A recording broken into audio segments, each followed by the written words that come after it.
Bugün bizde day 11. Xo'p, 11-kun. Bugun sizlar bilan judayam bir qiziq bo'lgan mavzuda suhbat olib borar ekanmiz. Ya'ni Wi-Fi attacks, ya'ni Wi-Fi larni buzish haqida suhbatlashamiz. Xo'p, men OpenVPN'imni bu yerda ishga tushirib olaman. Sizlar ham tushirib olsalaringiz bo'ladi. Bizda mana ishga tushdi. Xo'sh, biz endi bu yerdan temp folderga kirib olamiz. Xo'sh.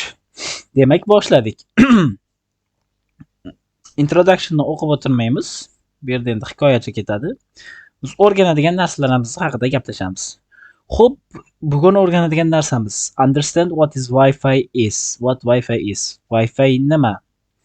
Tashkilotlar uchun uning ahamiyati, turli xil Wi-Fi atakalari va Wi-Fi VPN2 VPNni buzish haqida gaplashamiz. VPN nima? Bu Wi-Fi Protected Access, ya'ni Wi-Fi protokoli. Xo'sh, juda ham qiziq bo'lgan, juda qiziq mavzu. Hamma hakkerlikka qadam qo'yayotgan o'rganuvchilar birinchi bo'lib shu Wi-Fi buzish haqida so'rashadi va buzib ko'rishga qiziqadi. Bugun biz shuni TryHackMe'da mana simulyatsiya qilib o'rganamiz. Bizda xo'sh mana start machine'ni bosishimiz kerak bo'lar ekan, keyin SSH qilib u mashinaga kirish imkoniyatiga ega bo'lar ekanmiz. Juda ajoyib mavzu. Ko'ryapsizlarmi? Mana men bekorga ya'ni TryHackMe'ni maslahat bermayman. Bu yerdan nega boshlash kerak? Mana biz turli xil mavzularni gaplashib ko'rib ketyapmiz, to'g'rimi? Har kuni nimadir o'rgansak ham bu biz uchun juda ham katta foyda bo'ladi. Va mana bugun Wi-Fi hujumlariga ham yetib keldik. Ya'ni bu qiziq mavzu. Ya'ni xuddi shu narsalarni haqiqiy hayotda ham ishlatib ko'rsak bo'ladi, amalga oshirsa bo'ladi, lekin TryHackMe'da bu narsa simulyatsiya qilingan bo'ladi. Ya'ni ruxsat berilgan. Bu narsani biz qila olish imkoniyatiga egamiz. Lekin bu narsani biz hayotda qiladigan bo'lsak, ruxsat berilmagan joyda qiladigan bo'lsak, bu albatta qonun javobgarligiga olib kelishi mumkin. Buni hamma o'z mas'uliyatini olish kerak bo'ladi. Ya'ni men buni disclaimer sifatida aytib o'tmoqchiman. Mana bu yerda qilinayotgan ishlar TryHackMe tomonidan ruxsat berilgan va men ham o'zim mana bu ishlarni qilishga o'zim mana o'zimni kompyuterimda ruxsat beraman va bu simulyatsiyani amalga oshirsak bo'ladi. Lekin bu narsani agar siz mana hozir bu yerdan o'rganib turib, keyin qayerdadir amalga oshiradigan bo'lsangiz, uni javobgarligiga faqatgina o'zingiz javobgar bo'lasiz. Shu narsani disclaimer sifatida men aytib qo'yishim kerak. Xo'p, endi o'qishga tushamiz. What is Wi-Fi? Wi-Fi nima? The importance of the internet is in our life is universally acknowledged without the need for any justification. Wi-Fi is the technology that connects our devices to the global network, the internet. Wi-Fi bu shunaqa texnologiyaki, qaysiki bizni gadjetlarimizni global umumiy tarmoqqa ulaydi, qaysiki internetga. This seamless connection to the internet appears to be wireless from our devices, which is true to some extent. Our devices are connected wirelessly to the router, which acts as a bridge between us and the internet, and the router is connected to the internet via wired connection. Xo'p, buni biz oson qilib tushuntiradigan bo'lsak, Wi-Fi nima? Ya'ni simsiz tarmoq, to'g'rimi? Simsiz signal orqali internetga ulanish. Lekin bizda shunday narsa borki, bizga u simsiz tarmoqni nima yaratib beradi? Router. Router esa internet bilan bizni oramizda ko'prik vazifasini bajaradi. Routerni o'zi internetga sim orqali ulangan bo'ladi. Agar sim orqali ulanmagan bo'lsa, demak internet hosil bo'lmaydi. Xo'sh, to connect to Wi-Fi, we turn it on from our devices and it lists all the available Wi-Fi networks around us. This list comprises the access points, often routers. Ya'ni o'sha access pointlar, router access point hisoblanadi. Ya'ni u simsiz bo'lishi mumkin yoki simli bo'lishi mumkin. That are broadcasting Wi-Fi signals with unique SSID network name. You can connect to any of these if you know the correct password, also known as pre-shared key, PS key. Once you successfully connect to the Wi-Fi connect to a network via Wi-Fi, you'll be assigned an IP address inside that network, which will uniquely identify you and help you communicate with other devices. It's just like becoming a member of family to assign it with a name that the whole family trusts. Ya'ni qanday ulanishlik kerakligi haqida bu yerda tushuntirib beryapti. Nima qanaqa, misol uchun Windowsda Wi-Fi knopkasini bosadigan bo'lsak, ham kelib chiqadi-yu, agar parolni tersak kirib ketib qoladi. Xuddi shu narsani tushuntirib beryapti.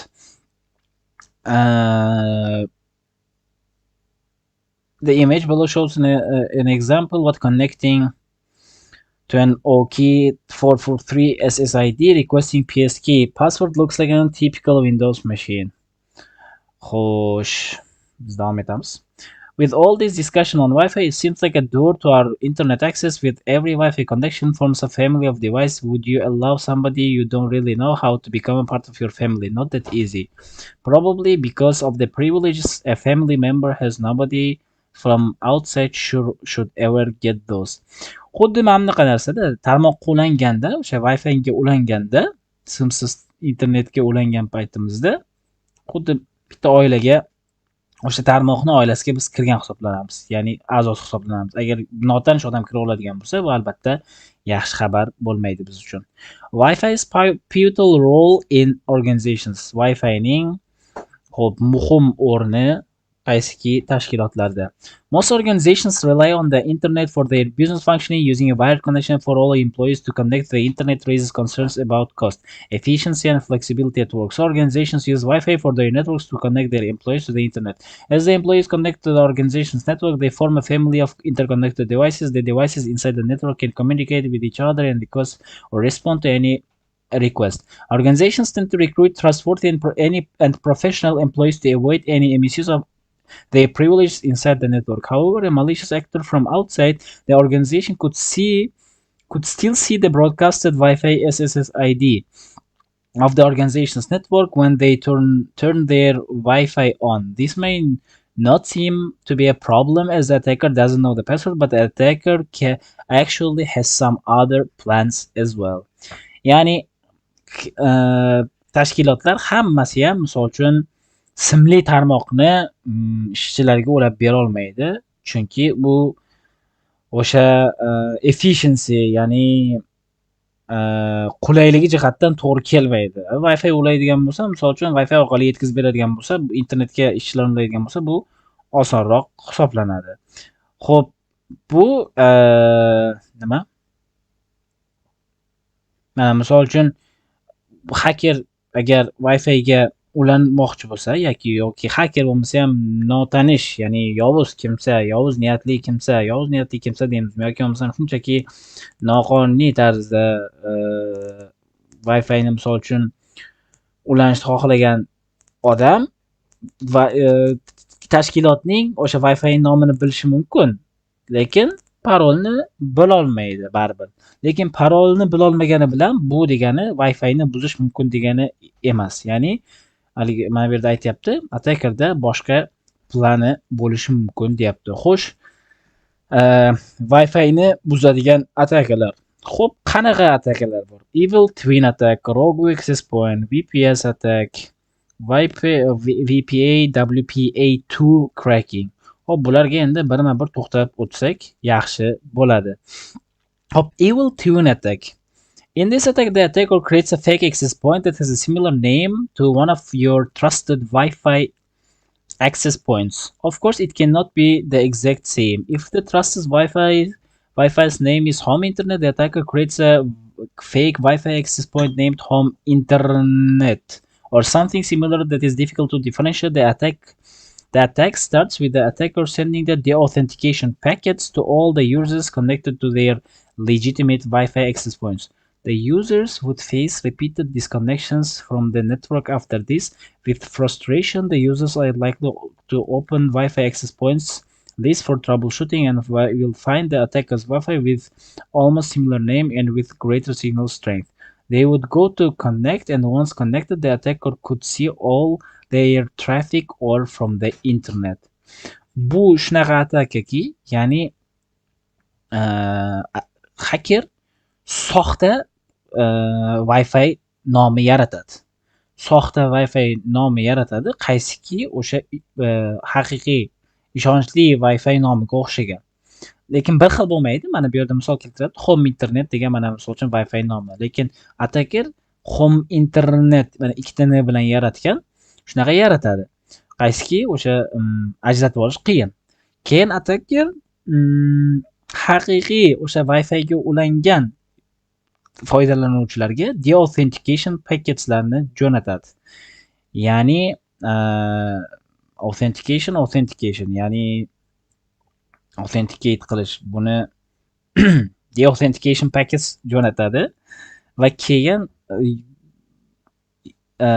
authentication ya'ni access olishda nima misol uchun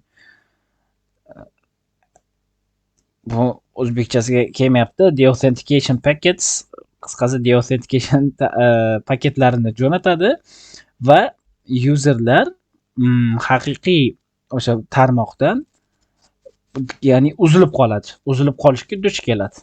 Va qarabsizki, ular bu narsadan jahli chiqadi va attackerni Wi-Fi ga ulanadi. Qaysiki ular ko'radi, attackerni Wi-Fi ochiq turibdi, o'shanga ulanishga harakat qiladi va unga ulangandan keyin hamma trafikni hacker ko'ra oladi. U trafikni ko'ra oladi yoki bo'lmasam o'sha ulanganligi o'sha device haqida, ya'ni gadget haqida ma'lumotga ega bo'la oladi. Rogue access point. This attack's objective is similar to that of the Evil Twin attack. In this attack, attacker sets up an open Wi-Fi access point near or inside the organization's physical premises to make it available to users with good signal strength. The users inside the organization may accidentally join this network. If their devices are set to connect automatically to open Wi-Fi, the attacker can intercept all their communication after the users connect to this rogue access point. Xo'p, bu qanaqa ataka? Ya'ni o'sha birinchi atakaga o'xshab ketdi deyapti. Bu yerda endi qanday bo'ladi? Ya'ni hakkerni o'zi o'sha tashkilot yoki bo'lmasam biror bir kafe bo'ladimi yoki shu umumiy odamlar to'planadigan joyga o'zini soxta Wi-Fi'ni yoqib qo'yadi.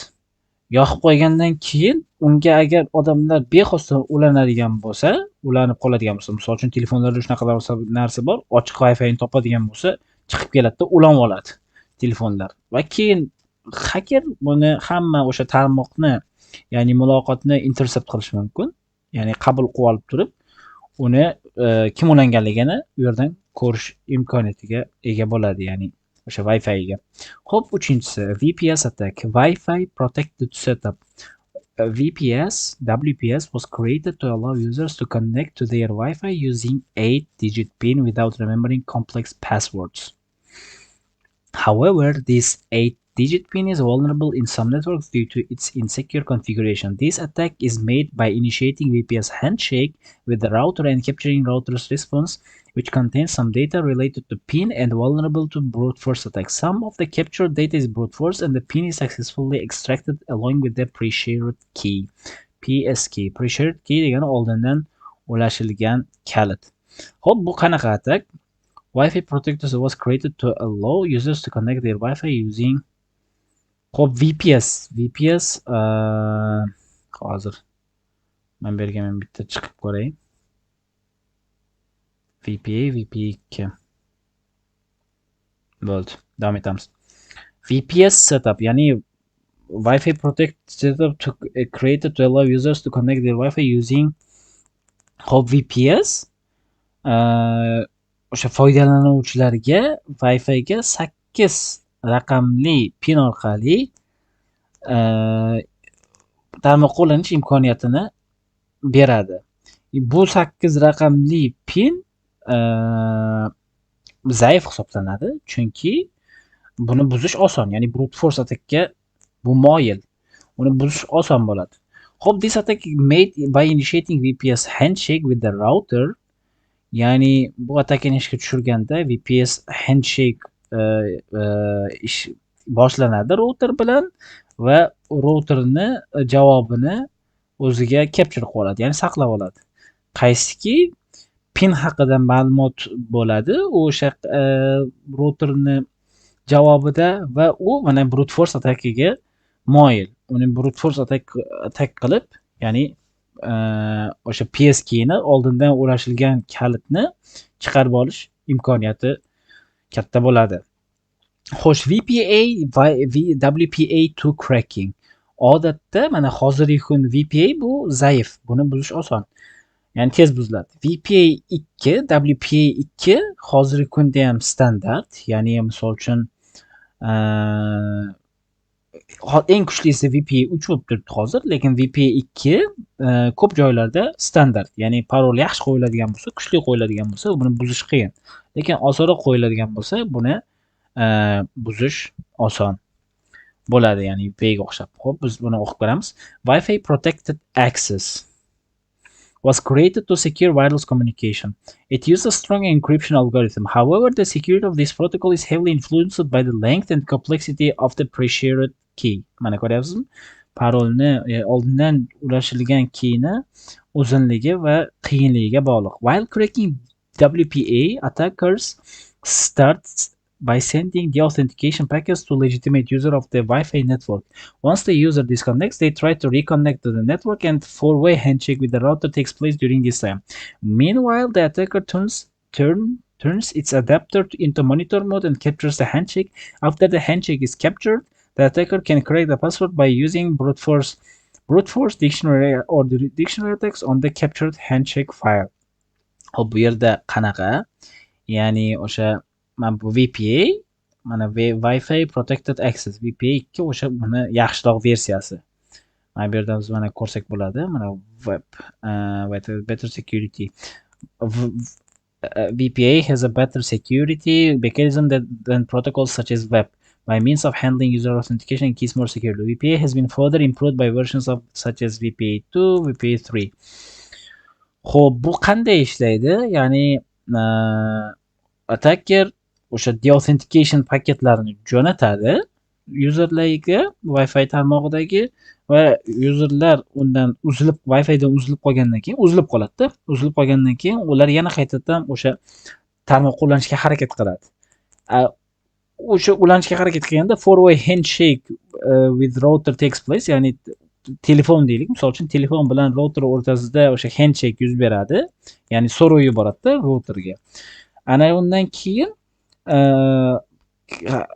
o'sha vaqtda hacker adapterni monitor, ya'ni kuzatuv modiga o'tkazib qo'ygan bo'ladi va ular, ya'ni telefon misol uchun internetga Wi-Fi ga ulanishga harakat qilayotgan paytda monitor mod orqali handshake'ni capture qiladi, ya'ni o'ziga saqlab oladi.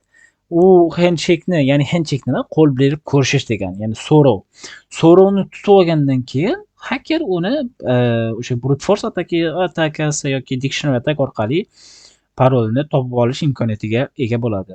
Hope MaxKD looks to glitch and asks, what kind of attack are you thinking of demonstrating glitch? Glitch paces back and forth before coming to a sudden stop and says, today I'll be showing how you VPA2 cracking attack works. Hop, biz oxirgi attack turi haqida gaplashirganmiz. Ya'ni o'sha deauthentication packet jo'natiladi, monitor modga o'tiladi, monitor moddan keyin deauthentication paketdan handshake'ni tutib oladi, handshake'ni tutib olgandan keyin paroli buziladi. Ya'ni o'sha pre-security pre-shared key buziladi, shu bilan Wi-Fi ni paroliga ega bo'linadi. Xo'sh, buni o'qib ko'ramiz. The four-way handshake. The VPA password cracking process involves capturing Wi-Fi's network handshake to attack PSK password decryption. First, the attacker places their wireless adapter into monitor mode to scan for networks, then targets a specific network to capture four-way handshake. Once the handshake is captured, the attacker runs brute force or dictionary attack using a tool like AirCrackNG to attempt to match a wordless against passphrase. Xo'sh, mana birinchi qiladigan ishi bu PC da bo'ladigan bo'lsa Wi-Fi adapter kerak bo'ladi, lekin notebookda bo'ladigan bo'lsa o'zida bor. Xo'sh, Wi-Fi shu adapterni monitor modga o'tkazish kerak bo'ladi. Monitor modga o'tkazgandan keyin networkni, ya'ni tarmoqni scan qiladi. Undan keyin bitta tarmoqni tanlab, ya'ni o'sha Wi-Fi'ni tanlab turib, xo'p, o'sha four-way handshake ni tutib oladi, ya'ni shu qo'l berib ko'rish tutib oladi va handshake tutilgandan keyin uni brute force qilib nima o'sha parolni topishga harakat qiladi.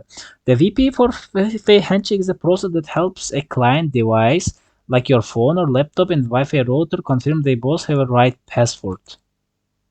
Mana or pre-shared key before securely connecting. Ya'ni bu yerda mana nima deyapti? VPA for the WPA four-way handshake shunaqa jarayonki, qaysiki o'sha client device, ya'ni ulanuvchi qurilma, telefon bo'ladimi, kompyuter bo'ladimi va Wi-Fi ikkalasi tasdiqlaydi, u ikkalasida bir xil parol bor yoki bo'lmasam pre-shared oldindan ulashilgan kalit bor. Bir-biriga bog'lanishdan oldin shu narsa ikkalasi kelishadi. Va kelishgandan keyin orada ulanish hosil bo'ladi. Hope router sends a challenge. The router or access point sends a challenge to the client asking it to prove it knows the attacker's password without directly sharing it. Router's challenge jo'natadi. Client responds with the encrypted information. The client takes this challenge and uses PSK to create an encrypted response that only the router can verify it. It has if it also has the correct PSK. Hop challenge jo'natadi router. Client uni ya'ni shifrlangan ma'lumot jo'natadi, ya'ni oldindan ulashilgan kalit bilan keyin router uni tekshiradi va keyin shu bilan nima bu yerda o'sha muloqot o'rnatiladi. Hop, this handshake doesn't directly reveal the PSK itself, but involves encrypted exchange that depend on the PSK. Hop, the vulnerability lies in the fact that the attacker can capture this four-way handshake if they're listening when device connects. With the handshake data, they can use it as a basis to attempt offline brute force attacks. Essentially, they try different possible passwords and test each one of to see if it would produce the captured handshake data, eventually cracking PSK if they get a match. The practical. Xo'p, biz hozir endi SSH orqali mana bu mashinamizga ulashib olishimiz kerak. Password bor ekan, bizda IP adres mana bu. SSH glitch IP adres. Yes. Password 123. Password 123. Voy. Password 123. 123 mi? 321 ekan. 321. Mana bizda ulandi. Biz kimmiz? Biz hozir glitchmiz. Xo'p, endi bu yerda ko'ramiz. Mana endi komandalar haqida tushuntirib o'tishim kerak. IWF. Bizda if config bor, keyin IWV config bor. Bu wireless o'sha interfeysini tekshirish uchun ishlatiladigan komanda. Misol uchun IW. Mana ko'ryapsizlarmi? Hozir men IW yozibman. IW config bor mana. IW config yozadigan bo'lsak, mana bizda bularni 2 turibdi. Ya'ni bu mana glitchda hozir bu laptop bor. Ya'ni u model management modda turibdi. Agar biz if config ko'radigan bo'lsak,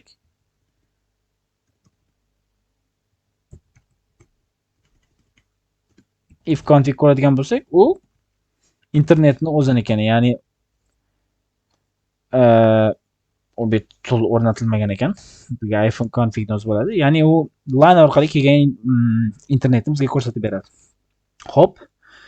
This will show any wireless devices and configuration what we available for to use. Ya'ni mana o'sha wireless simsiz tarmoqni bizga ko'rsatib berdi. IWDEF deb IWDEF. IW config qilsa ham bo'ladi. Mana bu yerda hozir IWDEF qilganimizda buni chiqarib berdi. Xo'p, VLAN 2 intermins WN2 bizga hozir available bo'lib turibdi, ya'ni ko'rinib turibdi. Adresimizda mana bu yerda mana adresi bor, MAC adresi. Ya'ni o'sha basic service set identifier is a unique identifier for a wireless device for access points physical address. Ya'ni o'sha MAC adresida. Keyin type manager turibdi mana. This is the standard mode used by most Wi-Fi devices, laptops, phones to connect to the Wi-Fi networks. It's in manager mode. The device acts as a client connecting to an access point to join network. There is another mode called monitor, which we'll discuss shortly. Yani manager modda turganda, mana telefonlar, laptoplar manager modda turadi deyapti. Manager modda turganda qurilma klient sifatida ishlaydi va keyin tarmoqqa ulanadi. Bizda ikkinchi mod bor, ya'ni holat bor, u monitor mod. Hozir biz shu haqida gaplashamiz. Now we would like to scan for nearby Wi-Fi networks using our VLAN 2. We can use this command. Xo'sh, mana hozir buni kopiya qilib, bu yoqqa o'tkazamiz, keyin scan qilishni boshlaydi bu hozir. Biz yonimizda, ya'ni qanaqa network bor, qanaqa Wi-Fi borligini hozir bu tekshirib beradi mana shu komanda. Xo'sh. Bizda mana hozir bitta chiqib keldi. There's a lot of information to dissect here, but there are most important details that indicate device is an access point. Ya'ni mana bu yerda mana biz ko'rishimiz mumkin. Hozir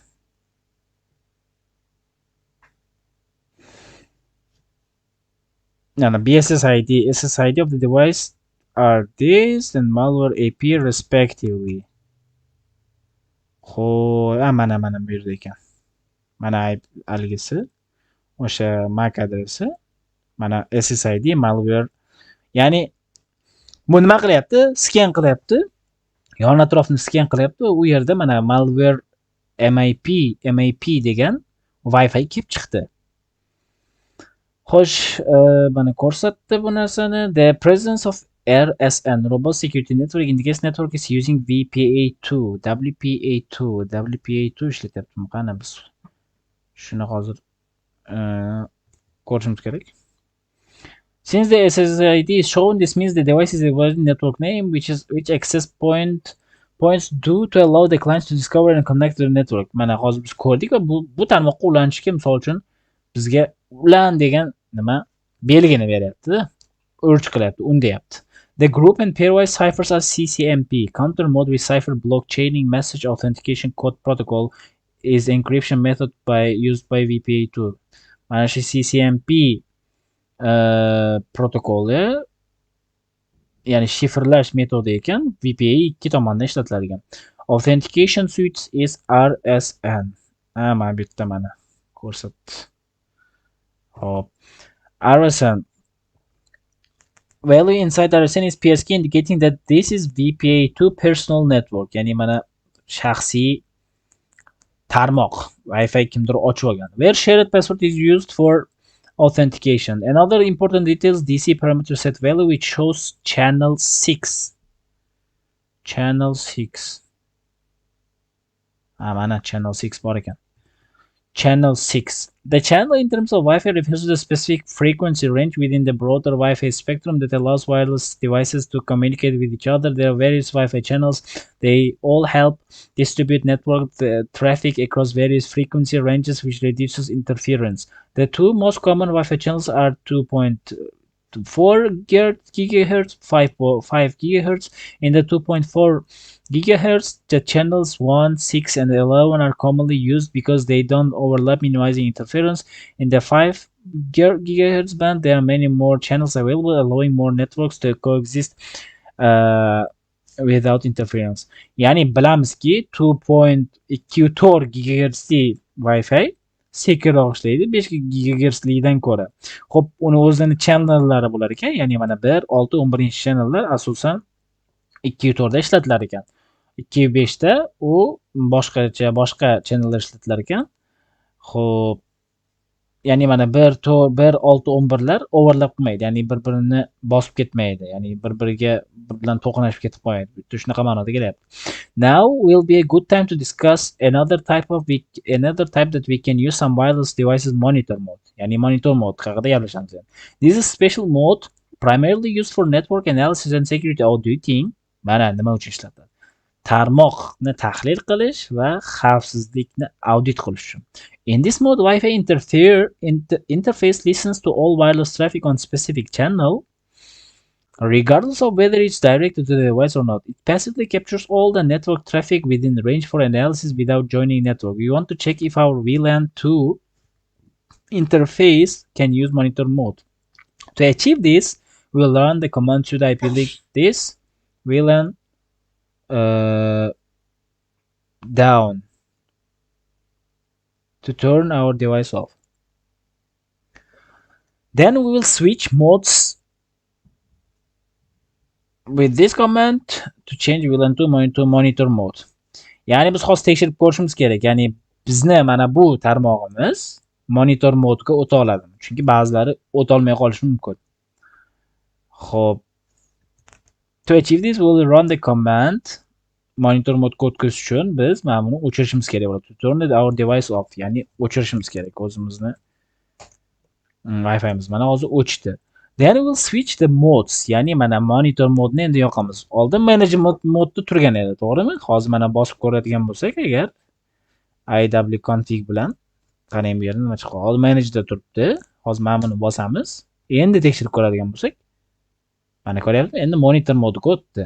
Mana bu yerda manager dedi, mana monitor modga o'tkazdik, ya'ni kuzatadigan modga o'tkazdik. W2 ga o'tkazdik. Buni bosdik. Then turn our device back on. Ya'ni biz qurilmamizni o'chirib turdik, managerda edi, monitorga o'tkazdik va endi yana qaytarib buni yoqamiz. Xo'sh, bizda mana yondi. Mana bu yerda ko'rsangiz, qarang, mana nima qanday o'chdi, buni qanday farq qilsak bo'ladi desak, mana o'chirganimizda mana bu yerda mana point not associated, ya'ni o'chiq turgan edi. Yo'q edi. Mana bu yerda endi ko'radigan bo'lsak, mana yondi. Bizda hozir monitor modda turibdi, ya'ni kuzatadigan modda turibdi. We can confirm interface is monitor mode, ya'ni biz mana biz ko'rdik monitor modda ekanligini. Now let's create one more SSH session. We want to have two separate terminals in order to see clearly how attack works. You can align the SSH terminal however you like, but xo'p, biz yana bitta SSH komanda ochib olishimiz kerak ekan. Buni mana yoniga ochib olamiz. Xo'sh, SSH glitch IP adresini hozir kopiya qilamiz. Ya'ni qanday bu yerda qanday amalga oshyapti, qanday ishlayotganligini biz ko'rishimiz uchun IP adresini yozamiz. Password 321. Xo'p, mana ochib oldik. Bu yerda qanday aytilgan bo'lsa shunday qilsak, oxirida natijaga erishamiz. Xo'sh, mana biz ochib oldik. Endi aytyapti, on our first terminal we start by capturing Wi-Fi traffic in the area. Endi kuzatishni boshlaymiz. Ya'ni o'sha yon atrofimizni. Specifically targeting WPA hijack packets. We can do this with this command airdump ng VLAN2. This command provides a list of nearby network SSIDs and shows important details, signal strength, channel encryption type. This information is already known to us from our previous commands.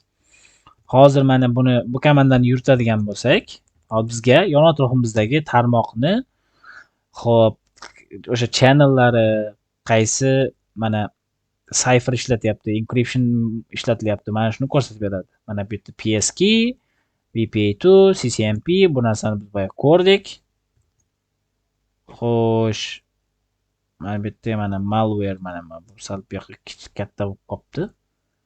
Mana bizda malware AP chiqib turibdi hozir. Ya'ni kuzatuvda.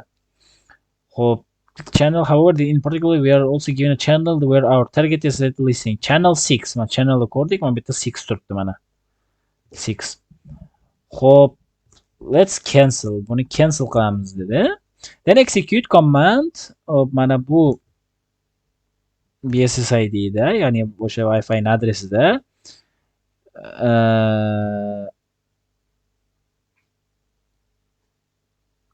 output, ya'ni handshake ni yozib olamiz. Hozir qarang. This command targets the specific network MAC address BSSID of the access point for which you want to capture the traffic and saves information to the files. Ya'ni ma'lumotni, shu ma'lumotni mana bu Wi-Fi ma'lumotini bitta faylga bizga hozir yozib olib beradi. Mana bu komandani biz agar yuritadigan bo'lsak, mana hozir bunday bosamiz, buni kopiya qilib paste qilamiz.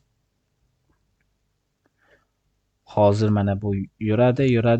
Hozir bizga aytadi o'zi.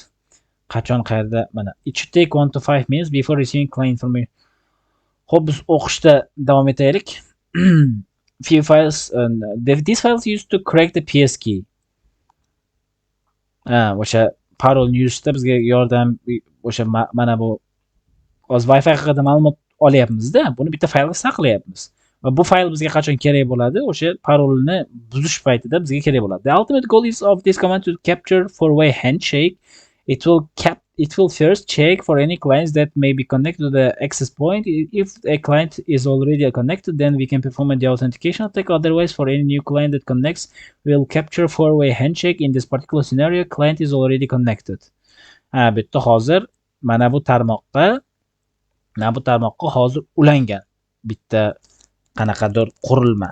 Shuni aytyapti. Qanaqadir qurilma ulangan. The output will look like the same at first until we receive information about the connected client, which will be displayed at the bottom of our page. It's more to leave this command running. Xo'p, bizda hozir bu mana shunday turib turadi deyapti. Ya'ni hozir ma'lumot yozish ketyapti bu yerda. Xo'p, 1dan 5 daqiqacha before receiving client information, ya'ni 1dan 5 daqiqacha vaqt oladi deyapti. Mana bitta hozir chiqib keladi-da, ya'ni ma'lumot chiqib keladi. Note that the station section shows the device BSSID MAC address to one is connected to the access point. This is the connection that we attacking. Mana bu klient, mana bu qurilma, mana bu Wi-Fi ga ulangan. Bu telefon bo'lishi mumkin yoki qanaqadir notebook bo'lishi mumkin. Mana shu tarmoqqa ulangan. Chunki mana IP MAC adresi bu yerda boshqacha. Ya'ni bu Wi-Fi nikiga qaraganda. Xo'sh, mana shu qurilmaga hujum qilamiz.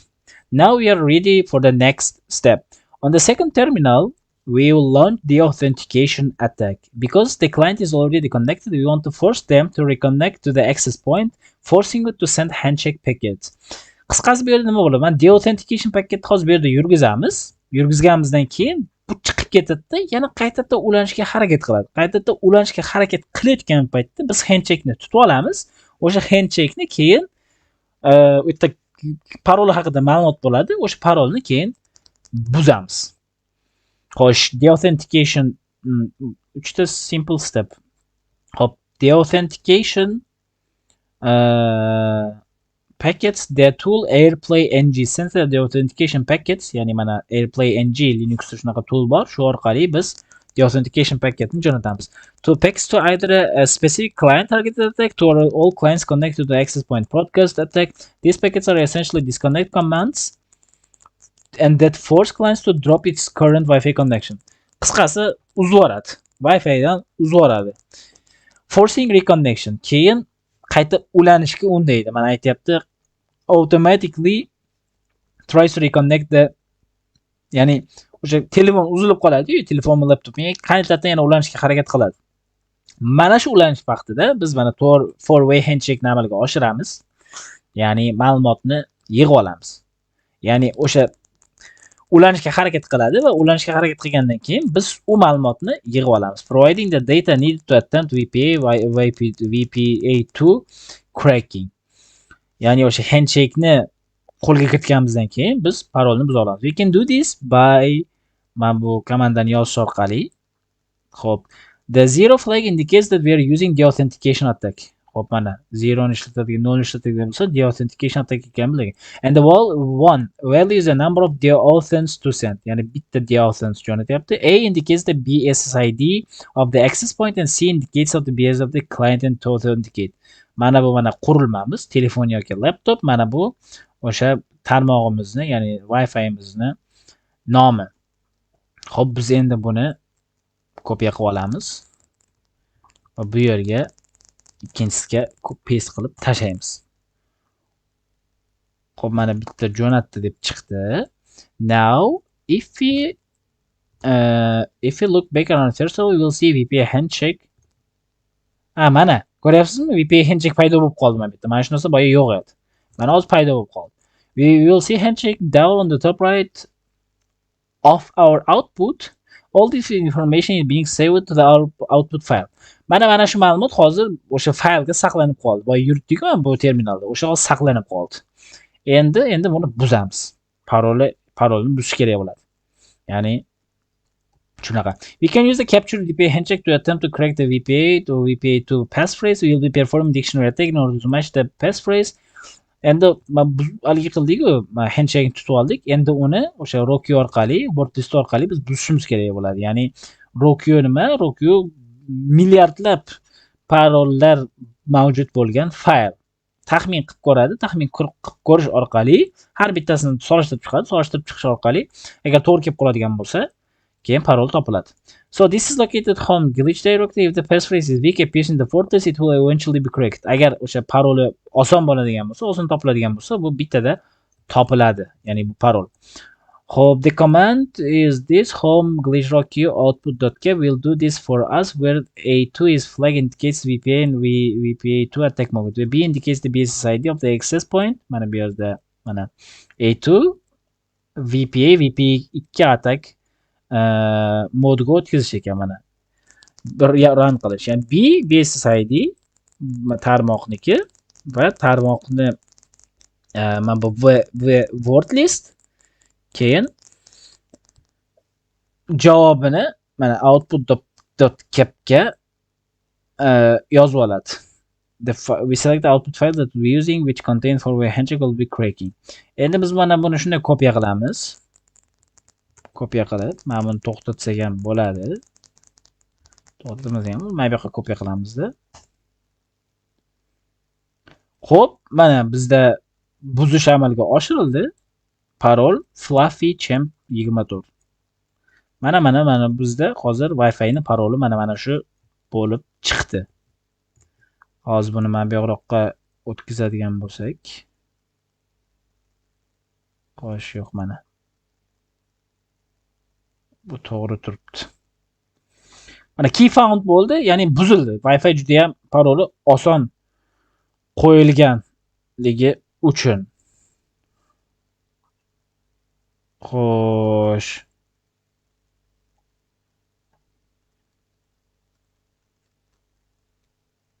Bizda mana topildi, bu yashirib qo'yibdi.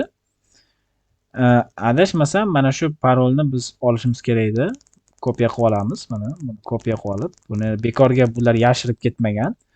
Chunki mana bu yerda bizga agar savol kerak bo'lsa, paroli nima deyapti? Mana bu yerga buni yozishimiz kerak bo'ladi. Bizda mana parol buzildi-yu. To'g'rimi? Mana paroli, Wi-Fi paroli mana shundan qo'yilgan. Biz buni osongina buzib oldik. Endi bu yerda nima deyapti? If you get packets contain no Apple data unable to process this app, this means that your air crank prior to handshake being captured or that the handshake wasn't captured at all. Ya'ni shunaqa holatlar ham bo'ladi. Handshake yozilmay qoladi. Mana bu yerda mana handshake chiqib turibdi biz hozir. Ba'zida chiqmaydi shu narsa. Deauthentication attackni amalga oshirganimizda, ya'ni Wi-Fi dan chiqarib yuboradigan attackni amalga oshirganimizda shu ishlamay qoladi. Ana shu ishlamay qolganda bu narsani yana qaytadan qilish kerak bo'ladi. O'sha handshake olgunimizcha. Shu narsani bu yerda aytyapti. Xo'p, with the PS key we can join now the malware AP access point. In the typical engagement we would do this to inspect the network. New network, in some cases joining the access point is enough to show impact. First Ctrl C on the terminal that has air dump ng. Mana buni to'xtat endi deyapti. Biz mana to'xtatdik. We do this because we will not be able to join the Wi-Fi network while air dumpy. Ya'ni mana bu ishlab turgan paytda biz ya'ni yonimizdagi Wi-Fi ga ulana olmaymiz-da. Hozir biz o'z Wi-Fi ga ulanib turibmiz. Endi biz mana bu Wi-Fi ga ulanishimiz kerak. Ya'ni buzdik parolni o'sha Wi-Fi ga ulanishimiz kerak. Monitor mode. Then execute following commands. Hope malware passphrase enter PS key here. Mana bu yerda PS key ga biz o'zimizni mana bu yerda yozib oldik-ku. Xo'p, bizda qani edi bu?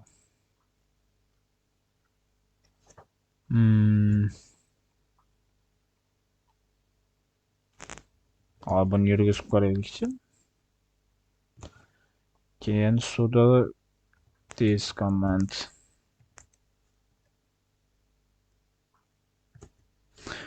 If you get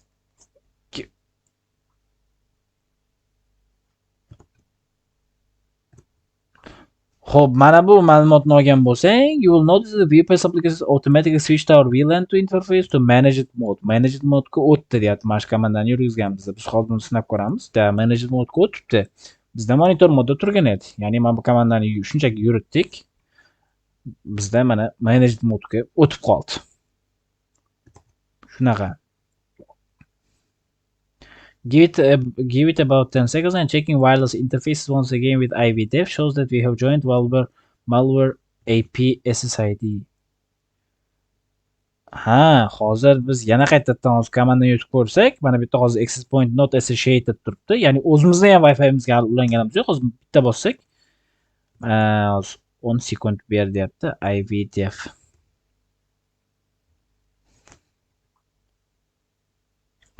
Hop, hali ham ulanmadi. Uncha ko'proq vaqt kerak bo'lyapti. Hozir ulanib qolsa kerak. Yo'q, enter PS key here. Pre-shared key. Ha. Hozir bizda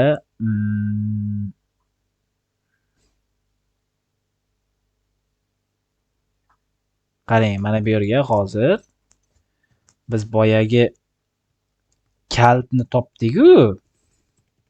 Ana shu yoziladi. Ya'ni mana bu yoziladi. Mana buni yozishimiz kerak edi. Biz yozmadik.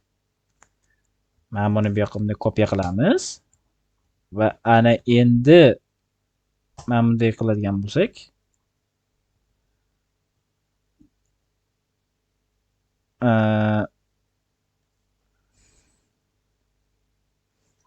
endi 10 sekund kutamiz.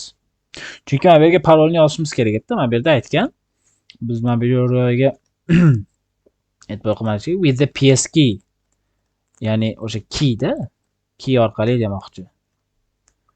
You can join the malware AP access point. The typical engagement we do this inspect. Hop, buni o'qidik. Will to join the Wi-Fi. Xo'sh, hozir mana endi qarab ko'raylikchi. Mana, ko'rdingizmi? Malware AP ga ulanib qoldik. To'xta. Bosilib ketib qoldi. Ko'rdingizmi? Mana bu parolni kiritdik. Mana bu yerga, mana tepada bizda mana bular chiqib keldi. Mana. Keyin mana bu komandani kiritdik. Va natijada hozir bizdagi mana IW config qilib ko'radigan bo'lsak, biz mana o'sha boshqa Wi-Fi ga ulanib oldik. O'zimizda Wi-Fi'mizdan boshqa Wi-Fi ga ulandik. Xo'p, yonimizdagi Wi-Fi'ni buzdik. Ana endi savollarga javob berishga o'tamiz. What is the BSSID of our wireless interface? Bu men esimda qoldi, adashmasam 00000000. Mana shu bizni BSSID edi. Yoki yana bitta 00 midi? Yoki yana bitta 00 midi? Yo'q, men adashibman. Xo'sh, biz uni saqlab oldikmi, saqlab olmadikmi yoki mana bu adresimiz. O'zimizni IP, ya'ni o'sha MAC adresimiz.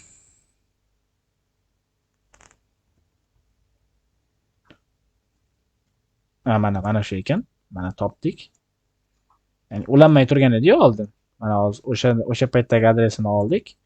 Bulandi. Hop, what is the ASSID and BSSID of the access point? Format SSID, BSSID. Hop, bizda nomi nima edi? O'zimizda Wi-Fi'mizning nomi. Bu boya chiqib turgan edi. Eslasalaringiz, o'sha paytda savollarga javob berib qo'ymagan ekanmiz. Hozir endi bu malware AP ga ulanib qoldi. Hozir endi buni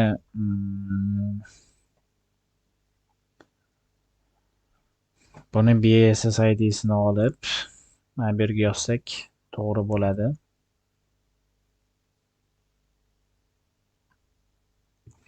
yoki bunikimikan? Malware. Xo'p, AP keyin access pointnikini olib bu yerga qo'yadigan bo'lsak, mana bu to'g'ri bo'ldi. What's the BSS ID of the wireless interface that is already connected to the access point?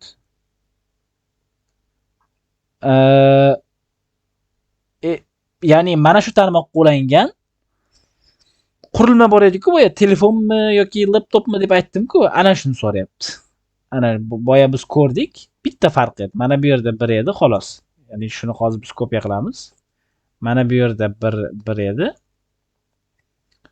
Mana shu yerda 1 bo'lish kerak adashmasam. Shu yerdamidi 1 yoki qayerdadir 1 bor edi. Mana oxirida ekan. Mana 1. Xo'p, buni ham complete qilamiz va ko'rib turganlaringizdek, bugungi mashqda muvaffaqiyatli tarzda amalga oshirdik. Wi-Fi xuddi shunday buziladi. Ya'ni bu simulyatsiya qilib ko'rsatib bergan. Lekin xuddi shunday buziladi Wi-Fi. Ya'ni o'sha deauthentication mana bu attakalar orqali. Lekin o'sha aytganimdek, bu narsani men disclaimer maqsad qilib aytib ketaman. Agar Wi-Fi ni tashqarida kimdir Wi-Fi ni buzishga harakat qilib ko'radigan bo'lsalaringiz, uni javobgarligini o'zlaringiz o'z bo'yningizga olasizlar. Chunki biz bu yerda nima qilayotganimiz, ya'ni mana bu narsalar bu o'yindek ko'rinishi mumkin, lekin o'yin emas, haqiqiy hayotda ham xuddi mana shunday bo'ladi. Xo'sh, ya'ni noqonuniy bunaqa ruxsat berilmagan joylarda Wi-Fi buzib, Wi-Fi bilan bunaqa narsalar qilish aslo tavsiya etilmaydi va ruxsat ham berilmagan. Shu narsani e'tiborga olib, hisobga olib qo'yasizlar. Xullas, bugun ko'p narsalarni o'rgandik, Wi-Fi nima ekanligini ko'rdik, turli xil atakalar haqida gaplashdik. Qo'limizdan kelgancha tushuntirib berishga harakat qildik. VPA Wi-Fi'larni ko'rib chiqdik, qanday buzishni o'rgandik. Wi-Fi'ni mana endi Wi-Fi haqida tushunchamiz bor. Men maslahat beraman, buni not qilib har bitta mana bu komandani yozib chiqish kerak. Ya'ni yozib chiqsalaringiz, endi bu sal boshqacharoq bo'ladi. Misol uchun men o'zimning IP adresimni ko'radigan bo'lsam, hozir endi bu narsani ko'rsatmayman, lekin WLAN turmaydi, 2 turmaydi, 0 turishi mumkin, 1 turishi mumkin, 3 turishi mumkin. Hammada har xil bo'ladi bu. Shunaqa. Lekin mana bu turlar Aerodump, Aircrack bular haqiqatan ham mana shu Wi-Fi ni buzishda ishlatiladigan toollar hisoblanadi. Xullas, bugun ko'p narsalarni ko'rdik. Mashqlarni muvaffaqiyatli bajardik. Wi-Fi ni buzdik. Xo'sh, shu bilan bugungi sessionimiz o'z nihoyasiga yetdi.